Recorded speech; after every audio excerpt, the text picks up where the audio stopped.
தரைவழி தாக்குதல் ஹிஸ்புல்லாவுடைய தலைவர் கொல்லப்பட்டதுக்கப்புறம் அவரோடு சேர்ந்து 4 முக்கிய தளபதிகளும் கொல்லப்பட்டிருக்காங்க.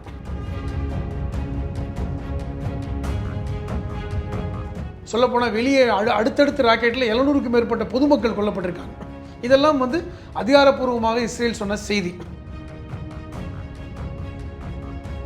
இப்பொழுது திருப்பி உக்கிரமாக இருக்கிறது. இப்போ என்ன சொன்னாங்க, ஹிஸ்புல்லா முடிஞ்சிருச்சு, ஹிஸ்புல்லாவுக்கு தலைவர்கள் யாரும் இல்லை.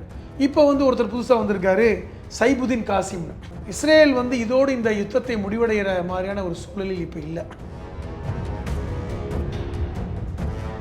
ஹமாஸில் அவர்களுடைய எல்லா இடங்களும் அழிக்கப்பட்டிருக்கின்ற ஒரு சூழலை பார்க்குறோம். 100 பேரை கொல்ல வேண்டும் என்பது தான் அவர்களுடைய இலக்கு.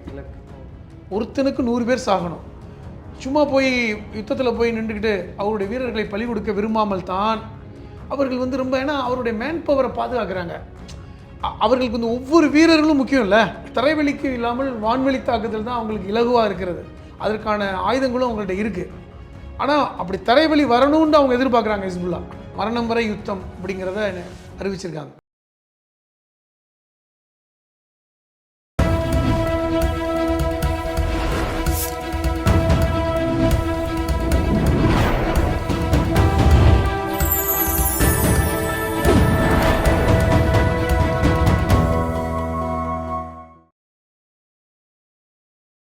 சேனல் 5 தமிழ் நேயர்களுக்கு வணக்கம். இன்றைய நேர்காணலில் நம்மோடு பேச இருப்பது எழுத்தாளரும் மூத்த பத்திரிகையாளருமான புதுமடம் ஹலீம் அவர்கள். சார் வணக்கம். சார் வணக்கம். இப்போ இஸ்ரேலில் போர் நடந்துட்டு இருக்குது. குறிப்பாக சொல்ல போனால் லெபனானுடைய தலைவர் 30 ஆண்டுகளாக நஸ்ருல்லா என்பவர் பொறுப்பேற்று இருந்தார். அவர் கொல்லப்பட்டார். அடுத்த ஒரு தலைவர் அறிவிச்சாங்க, அவரையும் இவர் தான் அடுத்த தலைவர் சொல்லி அவரும் கொண்டுட்டார். இப்போ தரைவழி தாக்குதல் நடத்திருக்கு. இஸ்ரேல் தரைவழி தாக்குதலை ஆரம்பித்து கொண்டு போயிட்டு இருக்காங்க. என்ன நடக்குது? அதாவது லெபனானுடைய தலைவர் அல்ல, ஹிஸ்புல்லாவுடைய தலைவர் தான் இந்த நஸ்ருல்லா, ஹசன் நஸ்ருல்லா. இந்த ஹிஸ்புல்லா என்பது தெற்கு லெபனானை முழுமையாக அவர்கள் தான் கையில் வைத்திருக்கிறார்கள். இந்த ஹிஸ்புல்லா லெபனானுடைய ஆட்சியிலையும் ஒரு கட்சியாக இருக்கிறாங்க, ஆட்சியிலையும் பங்கெடுத்துக்கின்ற ஒரு, ஏன்னா லெபனான் இஸ்லாமிய நாடு கிடையாது, கிறிஸ்துவ நாடு, அதான் உண்மை.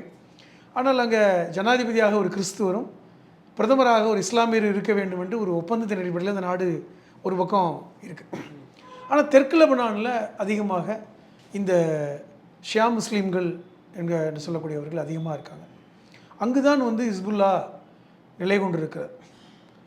இப்போ இந்த ஹிஸ்புல்லாவுடைய தலைவராக 1999 2000 கிட்டத்தட்ட 2002ன்றாங்க, ஒரு 22 வருடங்களாக இருந்தவர் தான் ஹசன் நஸ்ருல்லா. இவர் தான் அங்கே ஹிஸ்புல்லாவை பெரும் பலம் பொருந்திய ஒரு அமைப்பாக ஆக்கியவர். இவர் ஏற்கனவே இவர் டார்கெட் பண்ணப்பட்டார், கொல்லப்பட வேண்டியவர் அப்படின்னு சொல்கிறாங்க. அது சொல்லப்போனால் 2006 தேடிட்டு இருக்குன்னு தான் சொல்கிறாங்க. டேனியல் ஹாரிங்கிற இஸ்ரேலுடைய இராணுவ செய்தி தொடர்பாளர் டேனியல் ஹாரி, அவர் சில தினங்களுக்கு முன்பு பேட்டி கொடுத்தார். அவர் என்ன சொன்னார்னா, இந்த ஹசன் நஸ்ருல்லா எங்களுடைய ஹிட் லிஸ்ட்டில் ரொம்ப காலமாக இருக்கார். அவர் எப்பொழுது வேண்டுமானால் அவங்க கொலை செய்வோம் என்று நாங்கள் எப்பொழுதே முடிவு செய்தோம், அதை சாத்தியமாக்கியிருக்கிறோம். அது மட்டும் இல்லாமல் யுத்தம் முடிவடையலை, யுத்தம் இன்னும் தொடர்ந்து நடக்கத்தான் செய்யும் அப்படிங்க சொல்லியிருக்கார். அப்போ இந்த ஹிஸ்புல்லா எந்த அளவிற்கு இஸ்ரேலுடைய இராணுவத்திற்கு சிரமத்தை கொடுத்தாங்க, சண்டை போட்டுட்ருக்காங்க, எவ்வளோ தூரம் அவர்கள் அந்த யுத்தம் உக்கிரமாக நடந்து கொண்டிருக்கிறது அப்படிங்கிறத இதெல்லாம் உதாரணம். ஏன்னா தெற்கு லெபனானுக்கும் இஸ்ரேலுக்கும் நடுவில் ஓடக்கூடிய லிட்டன் ஆறு, ரிவர் ஆஃப் லிட்டன், அது 145 கிலோமீட்டர் தூரம் வரக்கூடிய அந்த லிட்டன் ஆறு தான் லெபனானையும் இஸ்ரேலையும் பிரிக்கின்ற ஒரு ஆறு. அந்தளவுக்கு பக்கத்து நாடு, ரொம்ப தூரம்லாம் இல்லை. ஒரு 10 கிலோமீட்டர் தாண்டி போயிட்டிங்கன்னா லெபனான், 10 கிலோமீட்டர் இந்த பக்கம் வந்தால் இஸ்ரேல். அதாவது தெற்கு லெபனானுடைய தெற்கு பகுதி இஸ்ரேலுடைய வடக்கு பகுதி அந்த எல்லையை பகிர்ந்து கொண்டிருக்கிறது. இந்த நீங்கள் சொன்னீங்க, நீங்கள் ஆரம்பத்தில் கூட இந்த இஸ்ரேலுக்குள், இந்த லெபனானுக்குள் இஸ்ரேலிய படைகள் தரைவழியாக போயிட்டாங்கன்னு. இது என்னமோ புதுசாக இப்போ தான் போகலை, அது முன்பாகவே 90களிலே தரைவழி தாக்குதலை இஸ்ரேல் நடத்தியிருக்கிறது லெபனான் மேலே. சொல்லப்போனால் 2002 இந்த ஹசன் நஸ்ருல்லா பதவி அந்த தலைமைக்கு வந்த புதுசிலேயே ரொம்ப யுத்தங்கள் நடந்துச்சு. தெற்கு லெபனானையே இஸ்ரேல் பிடிச்சி வச்சுருந்தாங்க. இந்த தெற்கு லெபனான் சொல்லக்கூடிய பகுதியவே இஸ்ரேலுடைய துருப்புகள் இராணுவ வீரர்கள் ஆக்கிரமிப்பு செஞ்சு அந்த பகுதியவே வந்து முழுமையாக கைப்பற்றின வரலாறுலாம் இருக்குது. அதுக்கப்புறம் தான் ஹிஸ்புல்லா தலையெடுத்தது. பெரிய அளவில் ஹிஸ்புல்லா தலையெடுத்து அங்குள்ள லோக்கல் மக்கள், அங்குள்ள உள்நாட்டு மக்களோட தொடர்பை ஏற்படுத்தி பெரிய உள்நாட்டு யுத்தமாக நடந்து அப்புறம் படிப்படியாக இஸ்ரேலிய படைகள் பின்வாங்கி அந்த லிட்டன் ஆறுக்கு பின்னாடி வந்துட்டாங்க. இது ஹசன் நஸ்ருல்லா காலத்திலேயே நடந்துச்சு.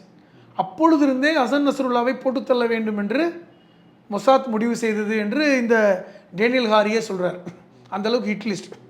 இப்போ இன்றைக்கி அவர் கொல்லப்பட்டிருக்கிறார். ஒன்று. ரெண்டாவது, அதற்கு முன்பாக சில செய்தி சொல்லிடுறேன். 2006 லெபனானுக்கும் இஸ்ரேலுக்கும் யுத்தமே நடந்தது. நேரடியாக 1 மாத யுத்தம் நடந்தது. ஏனென்றால் ஹிஸ்புல்லா என்ற இந்த இவர்கள் வந்து இஸ்ரேலில் இருக்கின்ற ஒரு பெரிய தொழிலதிபரை கடத்தி கொண்டு போயிட்டாங்க. இந்த லிட்டனாத்தை கடத்தி, அவர் பெரிய தொழிலதிபர், இஸ்ரேலில் ஒரு முக்கியமான தொழிலதிபர். அவரோடு சேர்ந்து ஒரு 3 இஸ்ரேலிய இராணுவ வீரர்களையும் கடத்தி போயிட்டாங்க. இவர்களை மீட்பதற்காக ஒரு யுத்தம் நடந்தது 2006. கிட்டத்தட்ட ஜூலை 12, 2006 ஆகஸ்ட் 14, கிட்டத்தட்ட ஒரு 32 நாட்கள் நடந்தது. அதுலேயுமே வந்து பார்த்திங்கன்னா 2 பக்கமுமே பெரிய சேதம் ஏற்பட்டது. அப்பொழுதுமே ஹிஸ்புல்லா பெரிய அளவில் அதை எதிர்த்தாங்க. அப்பொழுதும் லெபனானில் கட்டடங்கள் குண்டு வெடித்து கொல்லப்பட்டது. பல்வேறு ஹிஸ்புல்லா தலைவர்கள் கொல்லப்பட்டாங்க. இதெல்லாம் நடந்தது. அதுக்கப்புறம் இப்போ தான் அது பெரிய யுத்தமாக மலர்ந்திருக்கு. அப்போ இந்த தரைவழி தாக்குதல், ஹிஸ்புல்லாவுடைய தலைவர் கொல்லப்பட்டதுக்கப்புறம் அவரோடு சேர்ந்து 4 முக்கிய தளபதிகளும் கொல்லப்பட்டிருக்காங்க. கரெக்டாக பாயிண்ட் அவுட் பண்ணி அவர்கள் இருந்த இந்த 6 மாடி கட்டடத்துக்கு கீழே தான் அவர் இருந்தார்னு சொல்லிட்டு, எப்படி வந்து ஈரானில் வந்து இஸ்மாயில் ஹனியா கொல்லப்பட்டாரோ அதே சேம் தான். இஸ்மாயில் ஹனியா எப்படி வந்து ஈரானில் கரெக்டாக பாயிண்ட் அவுட் பண்ணி அவர் அந்த அறையை மட்டும் ரொம்ப தொலைதூர அந்த ரேஞ்சஸ் மூலமாக வச்சு கொண்டாங்களோ அதே மாதிரி தான் நடந்திருக்கு. அந்த ஒட்டுமொத்த கட்டடமே இடிஞ்சு விழுந்து 90க்கும் மேற்பட்டவர்கள் இறந்து போயிட்டாங்க. அதில் இதில் இஸ்மாயில் ஹனியா கொல்லப்பட்டார் இல்லை, இங்கே அது இஸ்மாயில் ஹனியா மட்டும்தான். இதில் 90க்கும் மேற்பட்டவர்கள் கொல்லப்பட்டிருக்காங்க, பொதுமக்களும் கொல்லப்பட்டிருக்காங்க.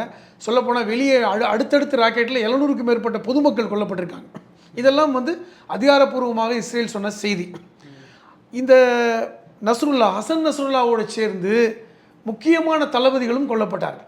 அலி கராக்கிங்கிற ஒருத்தன், அவர் வந்து பார்த்திங்கன்னா இவருக்கு ஹசன் நஸ்ருல்லாவுக்கு அடுத்தடுத்தில் இருக்கவர், அவரும் கொல்லப்பட்டார். அதே போன்று நாபில் ஹக்குங்கிற ஒருத்தர், இவருமே முக்கிய தளபதி, இவரும் கொல்லப்பட்டார். இப்படி ஹசன் நஸ்ருல்லாவோட சேர்ந்து 4 முக்கிய தளபதிகளும் கொல்லப்பட்டிருக்கிறார். இப்பொழுது இப்போ திருப்பி உக்கிரமாக இருக்கிறது. இப்போ என்ன சொன்னாங்க, ஹிஸ்புல்லா முடிஞ்சிருச்சு, ஹிஸ்புல்லாவுக்கு தலைவர்கள் யாரும் இல்லை. இப்போ வந்து ஒருத்தர் புதுசாக வந்திருக்காரு, சைபுதீன் காசிம்னு. அவர் என்னென்னா அவருமே வந்து இந்த நஸ்ருல்லாவுடைய உறவினர் என்று சொல்லப்படுகிறது. இந்த ஹசன் நஸ்ருல்லாவுடைய உறவினர் தான் இந்த சைபுதீன் காசிம். அவர் தான் இப்போது ஹிஸ்புல்லாவுடைய தலைவராக அறிவிக்கப்பட்டார். கொண்டதுக்கு அப்புறமும் இன்னொரு தலைவர். என்ன அர்த்தம் அப்படின்னா, எந்த தலைவரை கொண்டாலும் அடுத்து இன்னொருத்தர் தலைவராக வருவாங்க. இப்போது ஹமாஸ் இந்த பக்கம் இருக்குது, ஹமாஸோட தலைவராக இஸ்மாயில் ஹனியாவை கொலை செஞ்சாங்க, அடுத்து இன்னொருத்தரை தலைவராக்கிட்டாங்க, அடுத்தடுத்து ஆட்கள் இருக்கிறாங்க. அப்போ என்ன அர்த்தம்னா, அவர்கள் யாரை கொல்லப்பட்டாலுமே அடுத்து என்ன செய்யுது, அந்த அமைப்பு முடங்கிவிடவில்லை, முக்கியமாக முடங்கிவிடவில்லை, அது உயிர்ப்போடு தான் இருக்குது. இல்லை, துல்லிய தாக்குதல் நடத்தி எத்தனை தலைவர்கள் வந்தாலும் கரெக்டாக அட்டாக் பண்ணிடுறாங்க. தலைவரை அறிவிக்கிறதுக்கே வந்து அடுத்து வெளிப்படையாக அறிவிக்கிறதுக்கு வந்து ஒரு பயப்படுறாங்க அப்படின்னா பேசப்படுது. இல்லை, இப்போ என்னென்னா, கடந்த காலங்களில் இந்த டெக்னாலஜி இப்போ இல்லை, வளர்ந்துருக்கிறது. இப்போ வந்து முன்னாடிலாம் துல்லியமான தாக்குதல் குறைவு. இப்போ ராக்கெட் லாஞ்சரை வச்சு கரெக்டாக பாயிண்ட் அவுட் பண்ணி அதற்காக வேலை செய்கிறாங்க. அதுதான் சொல்கிறேன். இந்த டேனியல் ஹாரிஸ் சொன்ன இன்னொரு முக்கியமான விஷயம், நாங்கள் வந்து எங்கு வேண்டுமானாலும் யாரை வேண்டுமானாலும் கொலை செய்யக்கூடிய அளவுக்கு, கொல்லக்கூடிய அளவுக்கு டெக்னாலஜியோடு இருக்கிறோம் அப்படின்னு. ஆமாம், அதனால தான் வந்து இப்போ ஈரானுடைய உச்சபட்ச தலைவர் அலி கொமேனியை வந்து பாதுகாக்கிறாங்க. அவரை இப்போ உயிருக்கு பாதுகாப்போட இடத்த மாற்றிக்கிட்டே இருக்காங்க இந்த வார்த்தை சொன்னதுக்கப்புறம் தான். ஏன்னா என்ன காரணம்னா, இப்போது அந்த ஃப்ரான்ஸில் ஒரு பத்திரிகை, லீ பாரிசன்கிற ஒரு பத்திரிகை, அது ஒரு புலனாய்வுத்துறை பத்திரிகை. அந்த பத்திரிகையை ஒரு செய்தி கொடுத்துருக்காங்க, எப்படி வந்து இந்த ஹசன் நஸ்ருல்லா கொல்லப்பட்டார் அப்படிங்கிறது. அந்த பத்திரிகையுடைய பத்திரிகையாளர் அங்கே போய் களத்தை ஆய்வு செஞ்சு கண்டுபிடிச்சி சொன்ன ஒரு விஷயம் என்னென்னா, அங்கிருந்த லெபனானில் இருந்த ஹிஸ்புல்லாவை சார்ந்த ஒரு சிலரை இஸ்ரேல் கைக்கூலியாக வைத்திருந்தது ஏதோ பெண்கள் இந்த ஹனி ட்ராப்லாம் சொல்கிறாங்க. அவங்க எல்லா லெவலுக்கும் போவாங்க. எங்கள் பேஜரை வச்சு வெடித்து கொண்டாங்க. எதை வேணாலும் செய்வாங்க. சாதாரண ஒரு முகத்தெளிப்பானை வச்சு கொள்ளுவாங்க. அவர்கள் வந்து ஒருத்தரை கொள்வதற்காக எந்த எல்லைக்கும் செல்வோம் என்பதை தெளிவாக இருக்காங்க. அப்போ ஈரானை சார்ந்த உளவாளிகளை இஸ்ரேல் வைத்திருக்கிறது அப்படின்னு இந்த லீ பாரிசன் பத்திரிகை ஒரு பெரிய கட்டுரை வெளியிட்டது. நம்ம ஏற்கனவே படித்தோம்ல, இந்த பேஜருடைய தாக்குதல் விஷயத்தில் கூட இந்தியாவை சார்ந்த ஒருத்தரை நம்ம பற்றி பேசணும்ல. இங்கேருந்து நார்வே சிட்டிசனாக இருந்துக்கக்கூடிய அந்த ரின்சன்கிற ஒருத்தரை பற்றி, ரின்சன் ஜோஸ் பற்றி கூட பேசணும். அப்போ யாரை வேண்டுமானாலும் தனதுடைய ஆளாக மாற்றிக்கொள்ளக்கூடிய வல்லமை அல்லது ஏதோ ஒரு வகையில் அவர்கள் இருக்கிறது.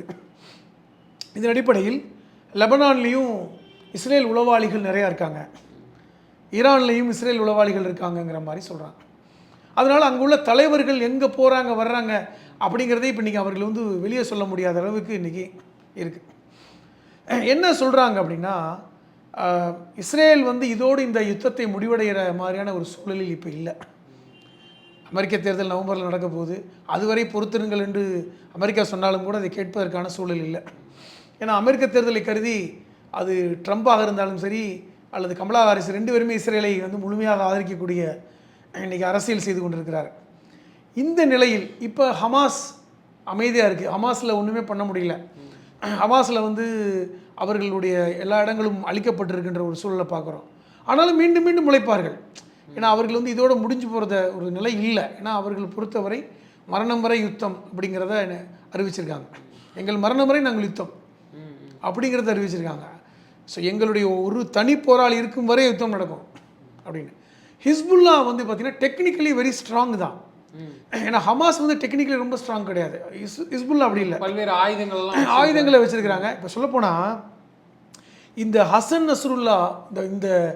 நஸ்ருல்லா காலத்தில் அவர் கிட்டத்தட்ட 20 வருஷத்துக்கு மேலே இருக்கார் இல்லையா, 1.5 லட்சம் அந்த இது ஏவுகணைகளை அவர் உற்பத்தி செய்திருக்கிறார்னு ஹிஸ்புல்லா சொல்கிறாங்க.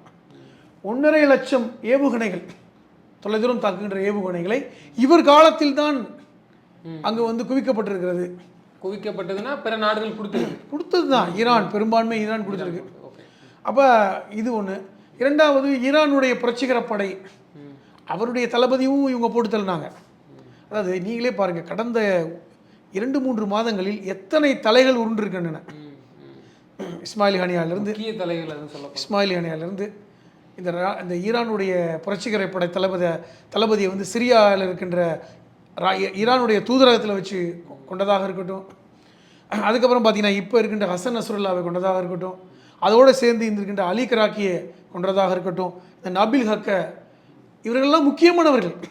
இப்படி இவர்களை பூரா வந்து என்ன செஞ்சுருக்காங்க, கரெக்டாக பாயிண்ட் அவுட் பண்ணி கொலை செய்திருக்கிறார்கள். இது என்னன்னா, இப்போ இப்படி வந்து நாங்கள் வந்து எங்கள் இது முடியாது, நாங்கள் கொலையை தொடர்ச்சியாக செய்வோங்கிற இடத்துக்கு இஸ்ரேல் வந்து விட்டது. இப்போ இஸ்ரேலை கட்டுப்படுத்தக்கூடிய இதுவும் இல்லை. அமெரிக்கா வந்து முழுமையாக இஸ்ரேலில் எந்த விதத்திலையும் கட்டுப்படுத்தலை, இப்போ கட்டுப்படுத்தவும் செய்யாது. அவர்கள் அமெரிக்கா தேர்தல் முடியும் வரை இஸ்ரேலுடைய எந்த நடவடிக்கையையும் அவங்க வந்து ஒன்றும் சொல்ல போகிறதில்லை. ஏன்னா அவர்களுடைய தேர்தலை பாதிக்கும்ங்கிறதுக்காக அதை ஒரு அட்வான்டேஜாக வைத்துக்கொண்டு இஸ்ரேல் வந்து ஒரு பேயாட்டம் போடுது. அமெரிக்கா எதுவும் சொல்கிறதில்ல, யுனைடெட் கிங்டம் அதாவது எதுவும் சொல்கிறதில்ல, ஐக்கிய நாடுகள் சபை எதுவும். இப்போ ஐக்கிய நாடுகள் சபைன்னு சொன்னோன்னே இப்போ 2 தினங்களுக்கு முன்பு ஐக்கிய நாடுகள் சபையில் போய் பேசியிருக்காரு. ஒரு 2 இது காமிச்சார்ல, அதாவது ஆசீர்வதிக்கப்பட்ட நாடுகள், இது சபிக்கப்பட்ட நாடுகள்னு. அதில் எதுவும் காமிச்சார், சபிக்கப்பட்ட நாடுகள் ஃபுல்லாக எங்களுடைய எதிரிகள். அவர் என்ன சொல்ல வர்றாருன்னா, எங்களுக்கு எதிரியாக இருப்பவர்கள் அனைவருமே சபிக்கப்பட்டவர்கள். அந்த கான்செப்ட் எது முக்கியம், அதான் என்ன முக்கியம், அவருக்கு யாரை பிடிக்கலையோ அவங்க ஃபுல்லாக சபிக்கப்பட்டவர்கள்ன்றாரு. அதான் அர்த்தம். அவர் பேசி கொண்டிருக்கும் போதே பல்வேறு நாட்டு தலைவர்கள் வெளியே போயிட்டாங்க, தூதர்கள்லாம் வெளியே போயிட்டாங்க. போரை நிறுத்துங்கள், பெஞ்சமின் நேதன்யாஹூ ஸ்டாப் வார்னு சொல்லிட்டு போயிட்டாங்க. என்ன அர்த்தம்னா, நம்ம சொல்லியும் அவர் கேட்க மாட்டார். இப்பொழுது நீங்கள் ஒரு சின்ன நாடு, 90 லட்சம் மக்கள் தான், அதில் பெரும்பாலானவர்கள் இராணுவத்தில் பணியாற்றுகிறார்கள். அதுதான் முக்கியம். இப்போ 90 லட்சத்தில் எப்படி பார்த்தாலும் 30லேருந்து 40 லட்சம் பேர் இராணுவத்தோட தொடர்புகளாக இருக்காங்க. ஒவ்வொருத்தரும் அவர்களுக்கு முக்கியமாக இருக்கிறது. பெரிய ஒரு கடைசி யுத்தம் போன்று அவர்கள் கொண்டு போகிறாங்க. பெஞ்சமின் நேதன்யாஹூ என்ன நினைக்கிறாருன்னா, அவர் 5வது முறையாக இஸ்ரேலுடைய பிரதமராக இருக்கிறார். அவர் இருந்த 5 தடவையுமே பெரிய யுத்தங்கள் நடந்திருக்கின்றன. ஆனால் இப்பொழுது இருக்கின்ற யுத்தம் என்பது டூ ஆர் டை அப்படின்னு சொல்கிறார். ஏன்னால் மீண்டும் அவர் இனி பிரதமராவதற்கான வயது இருக்குமான்னு தெரியல. ஏன்னா இப்போவே அவருக்கு 70 வயசு நெருங்கிட்டார். ஸோ இது கடைசி யுத்தம், இந்த யுத்தத்தோடு நான் வந்து ஒரு முடிவுக்கு கொண்டு வந்துடுவேங்கிற இடத்துல ஒரு கடைசி யுத்தமாக கொண்டு போயிட்டுருக்கார். இப்போ இது வந்து என்னென்னா பெரிய அளவில் இந்த பெரிய அளவில் வந்து அந்த இடத்த பதட்டப்படைய வச்சுருக்காரு. ஆனால் என்ன ஒரு முக்கியமாக நம்ம பேச வேண்டியதுன்னா 1967 இஸ்ரேலுக்கும் மத்திய கிழக்கு நாடுகளுக்கும் யுத்தம் நடக்கும் பொழுது எல்லாரும் ஒன்றா சேர்ந்தாங்க. இன்றைக்கி லெபனானோட யுத்தம் நடந்து கொண்டிருக்கிறது. ஆனால் இன்றைக்கி ஓஏசின்னு சொல்லக்கூடிய ஓவர்சீஸ் இஸ்லாமிக் கண்ட்ரீஸில் பல நாடுகள் அமைதியாக இருக்கின்றன. இதுதான் இந்த யுத்தத்துக்கும் பழைய யுத்தத்துக்கும் உள்ள வித்தியாசம். ஈரான் மட்டும் அப்பப்போ ஈரான் மட்டும்தாங்க எதிர்க்குது. மற்ற நாடுகள் இப்போ சவுதி அரேபியா அமைதியாக இருக்குது. அரபு நாடுகள் அவர்கள் எல்லாம் என்னென்னா அவர்கள் ஏன் அமைதியாக இருக்காங்க? அவர்கள் வளர்ச்சி அடைந்த நிலைமையில் இருக்காங்க.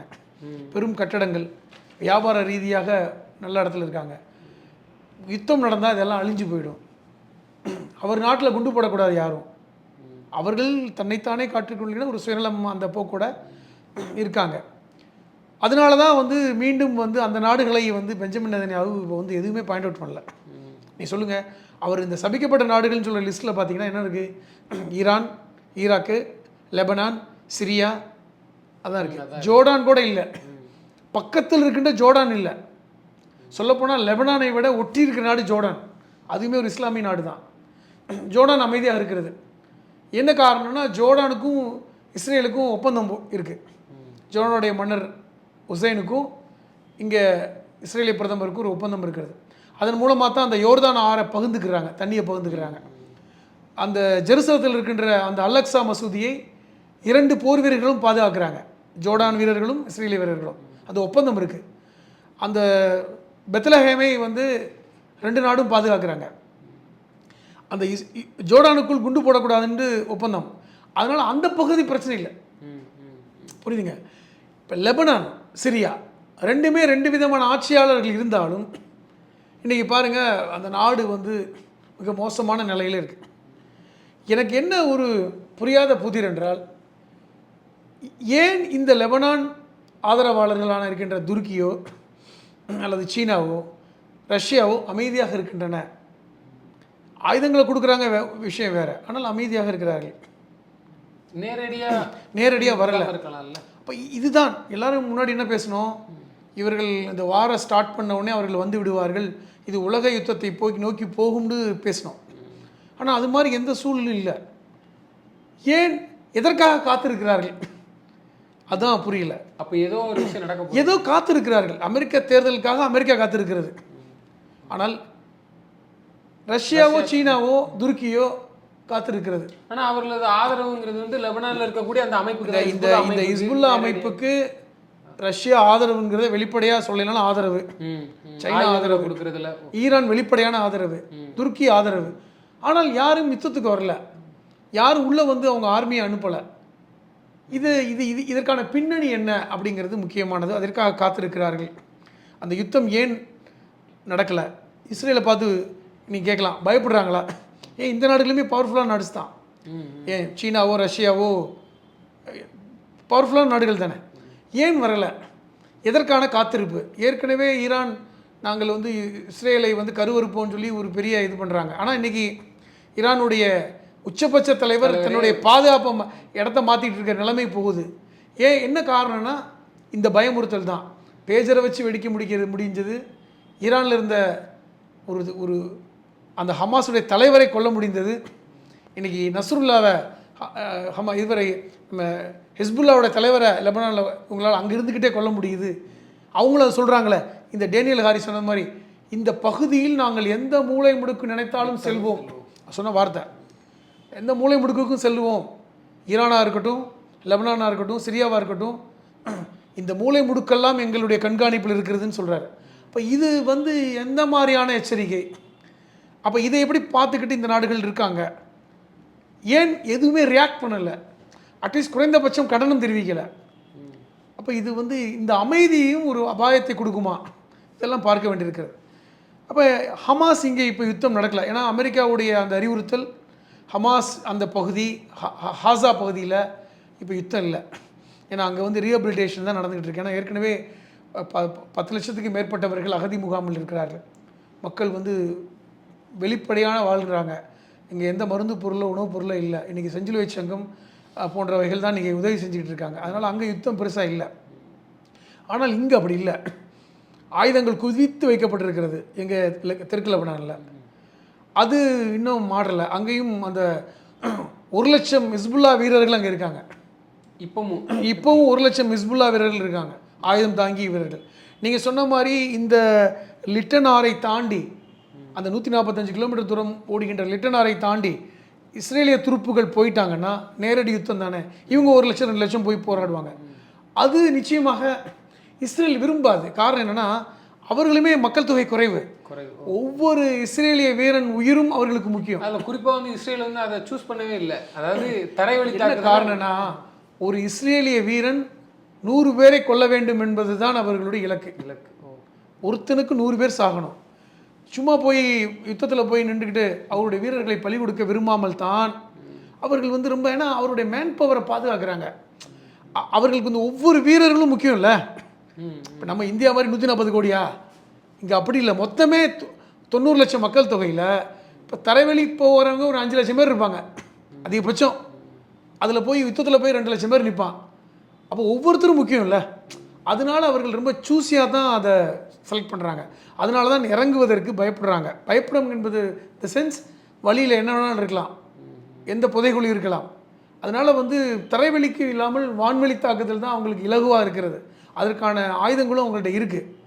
ஆனால் அப்படி தரைவழி வரணும்னு அவங்க எதிர்பார்க்குறாங்க. ஹிஸ்புல்லா வந்தால் சேதம் ஜாஸ்தியாக இருக்கும் அப்படின்னு எதிர்பார்க்குறாங்க. இதெல்லாம் வருகின்ற காலங்களில் இந்த மாற்றம் எப்படி இருக்கும்? நம்ம நவம்பர் வரை இந்த அமெரிக்க தேர்தல் முடியும் வரை கிட்டத்தட்ட இது மாதிரி தான் போகும். தேர்தல் முடிஞ்சதுக்கப்புறம் களம் மாறும், சூழல் மாறும் அப்படின்ட்டு நான் அனுமானிக்கிறேன். தொடர்ந்து எங்களோட பல்வேறு கருத்துக்களை பகிர்ந்தமைக்கு நன்றி.